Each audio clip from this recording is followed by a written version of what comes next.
ভাবেন বেগম জিয়ার মতো একজন ভদ্র মহিলা, ওনার পলিটিক্যাল পরিচয় বাদ দেন, এরপর দেখেন ওনার সারা জীবন উনি একটা বাহুল্য কথা বলেননি। তাকে পর্যন্ত শেখ হাসিনা প্রকাশ্য প্রোগ্রামে শতবার বলছে যে সে মদ খাইয়া লিভার পচাই ফেলছে বেগম জিয়া।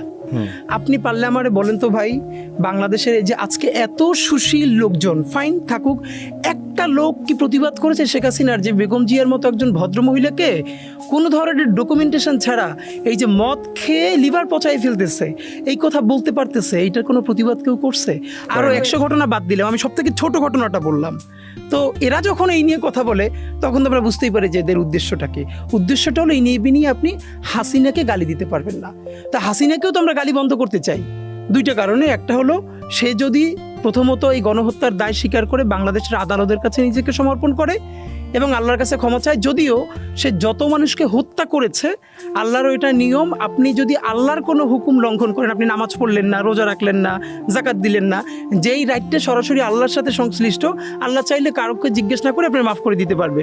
কিন্তু যেটা বান্দার হক, মানে আপনি এত মানুষকে গুম করেছেন, খুন করেছেন, হত্যা করেছেন, হাক্কুল ইবাদ, সেই লোক আপনাকে ক্ষমা না করা পর্যন্ত আল্লাহ নিজের মধ্যে সেটা রাখেন নাই যে আপনি তারা ক্ষমা করতে পারবেন। এই জন্য অনেকে বলে যে কেউ যদি কষ্ট দিতে চাও কাউরে, তাহলে নিজের বাপ মারে দিও, কারণ হলো হয়তো তোমার বাপ মাই তোমার একটু ক্ষমা করবে, অন্য কিন্তু কেউ ক্ষমা করবে না। সুতরাং হাসিনা সেটা করতে পারলে, তাকে যদি সে যাদেরকে হত্যা করেছে তারা যদি তারা ক্ষমা করে দেয়, তাহলে তো আমাদের কোনো দোষ। আওয়ামী লীগের মধ্যে তো কোনো অনুশোচনা নাই, এইটাই হলো ভাই সবথেকে দেখছি যে এখনো তিনি দিল্লিতে বসে ধরে ফেল, লিস্ট কর, মেরে ফেলবো, এই করবো। মানে কালকেই একটা ভিডিও, ওনার অডিও কল শুনলাম, উনি বলতেছে এবার বাংলাদেশ সাফ করে ফেলবো। তো আমি আপনার মাধ্যমে আজকে আবারও বলি, দেখেন আপনি স্পেসিফিকলি খেয়াল করেন, আমরা গত 1-1.5 বছরের অ্যাক্টিভিজমে আমরা ওভারঅল যত মানুষ আওয়ামী লীগ করে তাদের সবাইও আমরা কোনোদিন গালিগালাজ করি নাই।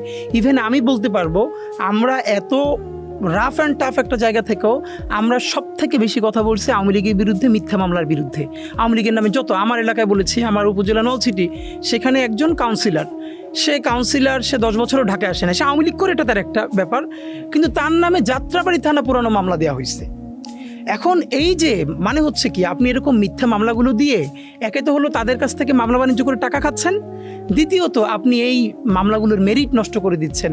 5 বছর 10 বছর পর এগুলোর ডকুমেন্টেশন হবে যে সব মিথ্যা মামলা ছিল। বরং আমরা এটা বলেছি যে এই আওয়ামী লীগ, দেখেন ফিলোসফিক্যালি আওয়ামী লীগ করা কোনো অপরাধ হইতে পারে না, যে কোনো তার পলিটিক্যাল বিলিফ থাকতে পারে। অপরাধ হইল গণহত্যা করা, গণধর্ষণ করা, জেনোসাইড করা এবং তাতে সহযোগিতা করা। যে এই আওয়ামী লীগ হত্যা করে নাই, গুম করে নাই, ধর্ষণ করে নাই, টাকা পাচার করে নাই, তাকে তো আমি কোনো মিথ্যা মামলার আসামি দেখতে চাই না, এবং এটা তার সাথেও জুলুম। আমরা যেটা বলি, দেখেন আমরা আমাদের শত্রুর সাথেও ইনসাফ চাই। এমন তো ব্যাপার না যে আমি নিজে মাজলুম, তো এর মানে কি আমি আরেকজনকে জুলুম করার গ্যারান্টি আমার উপরে আছে? না। বরং আমাদের যেটা ভয়, মাজলুম যদি কখনো জালেম হয়ে ওঠে তখন সেটা আরো ভয়ানক হয়ে ওঠে, এবং এটার প্রমাণ এখন কিছু আমরা দেখতেও পাচ্ছি।